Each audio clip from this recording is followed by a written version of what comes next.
Fariba Makooi is the principal of Fisher Makooi Architects, one of the top 20 New York City firms shaping the city's skyline and designing millions of square feet across iconic buildings throughout the city. We are grateful to have Fariba with us today to share her incredible experience working on several high-profile projects in New York City. She will showcase her work and discuss how AI has played a pivotal role in optimizing her designs. As one of the leaders in the AI design transformation, her insights shed light on the intersection of architectural challenges and AI-driven efficiency, which earned her the distinction of becoming the first ever winner of the Sarah National AI Award. Without further ado, let's welcome Fariba. Hi, I'm Fariba Makooi, and I just wanted to start by saying that, Diti just mentioned, that is AI going to replace us? I just wanted to say that I think Rene Descartes answered that question many, many years ago, in the 16th or 17th century, saying that, we are different than machines because we doubt, therefore we are. I am, I doubt, therefore I am. And I just wanted to say that obviously AI has been growing very fast, and it really helps us get things done much quicker than we used to do. So it's just a tool, and this tool is very helpful. One of the things that, for example, you see here, we had to do quick studies of one site, showing what happens if they get air rights, what happens if they get another site next to them. And we did 3 schemes for them in a very, in a day rather than in weeks of trying to figure out all this. So we can go to the next slide, and I will show you that, the sections already, as soon as we tell the computer that, we have certain number of floors, these are the setbacks, the sections are generated with the heights and everything, so we can check for zoning and make sure that the zoning works with the heights and everything. So, and then the next slide will show that we have, different floor plates, right? In scheme 1 and 2, the cellar and the ground floor was very similar. And then in scheme 3, they decided to do a full cellar rather than partial cellar. So this was giving them, the areas they could examine and see, what actually works for them best. And then we went to the plans. Next slide, please. Here we were exploring actually how many units they're going to have, what the mix is going to be. And again, as you can see, scheme 1 and 2 was very similar, but different mix that we had. But in scheme 3, because they were getting more air rights, the floor plate actually got bigger. So we could just make these changes very quickly. And the client could decide, if it's worth it for them to get the air rights from next door site, or just buy the next door site and build on it. So these were some of the studies. So next slide, please. So these are upper floors, and the stair had to transfer, and how the stair transfers is shown, in these diagrams. And these are all generated, again, with the AI helping. The mix, you can see, the red is studios, and the blue is the 1 bedrooms, and the pink is 2 bedroom apartments. And it's interesting that the AI could figure this out, that the corner will work better for the 2 bedroom rather than, me telling the computer what to do. It automatically put the 2 bedroom on the corner. But on the other hand, it's not always perfect. We have to look at it, critique it, and actually, move things around as we see fit. So next project, I think, is the next slide. Yeah, so here we had a project where the street was angled. So in order for us to get maximum number of light and air for each apartment, we could easily do this accordion type facade to see how we can actually fit how many apartments we can fit on the floor plate. So next slide will probably show, how the actual accordion shape facade works with the apartments and how we can get more light and air into each units, because the angled one wasn't working with, the angled windows are, or the facade is more expensive and more, troublesome. So this way we could actually make them more angular, and each room had a corner window rather than a straight window. The next slide, please. So this is just, showing all the different variations of the units that we have. This is the setback floor and how it worked with the units and how it changed. Some of the units stayed the same and some of them were changing. This would take us probably, a few days to do. And with the help of AI, we could do it in a couple of hours, which is really helpful. As we are always rushing to get things done last minute. So this is really helpful. Next slide, please. So this is a project that the owner, if we go to the floor plan, actually, next slide, I will show people how the corners actually worked for us, because in the beginning we were going with the straight wall and the facade was not enough for all the units to have windows. So by doing these little jogs into the building, we were able to fit, let's say, a one-bedroom apartment without having to take so much of the facade. So we kind of made this jog, and every room has light and air, and yet, they were able to get more one-bedroom apartments.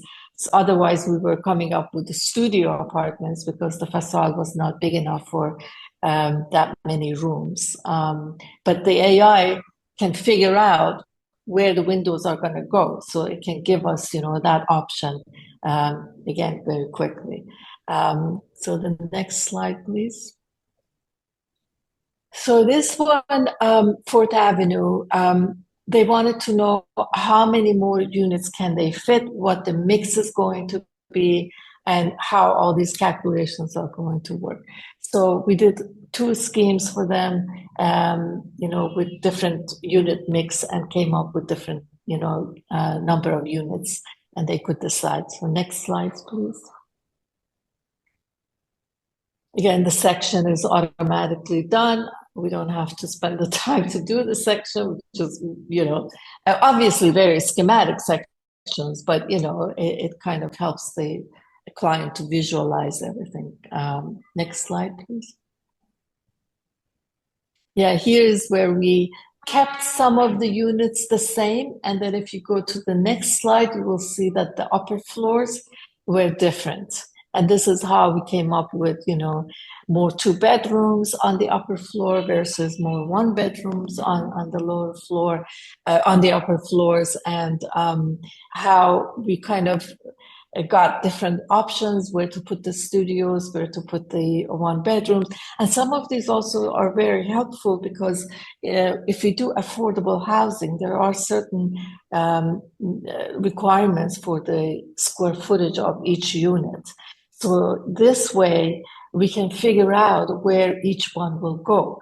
Like on the upper floors, we wanted to have some affordable units, but we had to make sure that the square footages work with the way, the shape of the building is, and, how it works. So For example, the one on the right, we have two studios next to each other.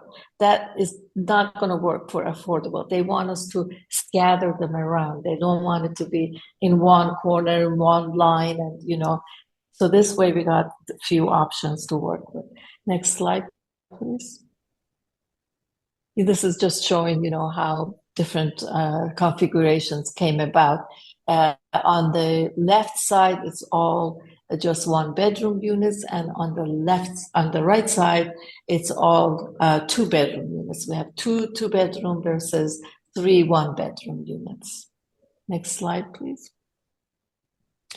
The calculations, things that we have to do, but actually we don't want to do because it takes so long, and we have to sit there and calculate each unit and come up with the Excel sheet, go to the Excel sheet and kind of figure out, put all these numbers in and check ourselves and make sure that everything works. Here's where we get the zoning floor area, gross floor area, some of the deductions, and we can get these automatically as we go and do some of the layouts already. So next slide, please. And then, how the unit distribution is, where the studios are, where the 1-bedrooms are, how many 1-bedroom, how many 2-bedrooms I have, what the percentages is. These are all the requirements that the developer has to analyze and see if the project is viable for them. And this is, how we can do it, as I said, instead of days to try and figure out all the square footage and put it in an Excel sheet and then, come back and say, oh, this doesn't work because they wanted more studios or less studios or whatever. But this way, we just get it so much quicker. Next slide, please. Okay, so this one is where we ran into some problems, I believe. This project we were doing on Concord, and this is where I say that we have to, because the difference between humans and machines is where we can critique ourselves. And so if you go to the next slide, you will see that the AI program that we were using could not figure out that I can put the elevators right next to the stairs and I don't need a corridor around it. And it just kept putting a corridor in front of the stair and then another corridor in front of the elevator and separated them. And I kept wanting to put them together and it would just wouldn't work. So I called DT and I was like, this doesn't work for me. I need to have them, because this is an L-shaped building. So therefore the core has to be in the middle where we don't have windows. We have to put the core in there, and it was taking too much space and my efficiency was going down. That's another thing I wanted to show you in the previous slide, but we can move forward. But the efficiency of the layouts that we have is so important.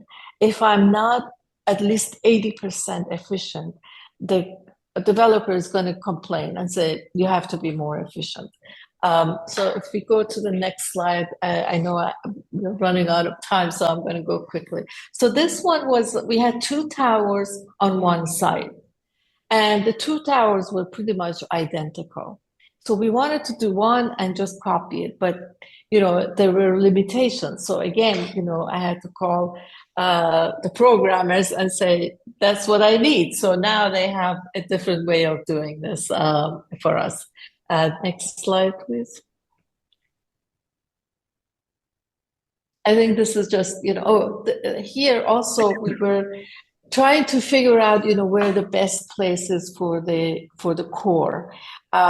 We tried 2 separate stairs, and as you may know, in New York City, some of you may know, in New York City, we can actually put the stairs back to back and make a scissor stair. But I was, trying to see which one works best for this floor plate that we had. And then the next slide, I believe it shows. Okay, this is just, the unit mix. And then next one, I think, should show No, next one. This is just a setback of it. This is the one that we just did.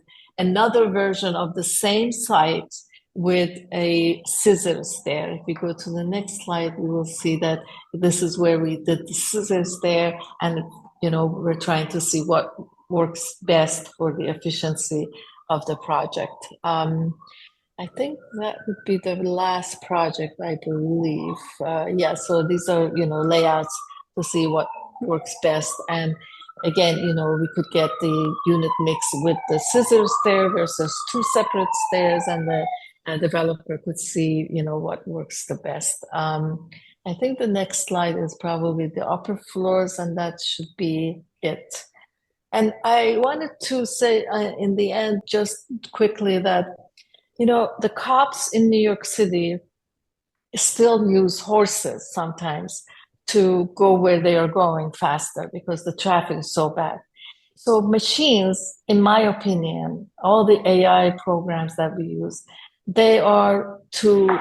we have to tailor them for what we need and really use different tools for different goals that we have.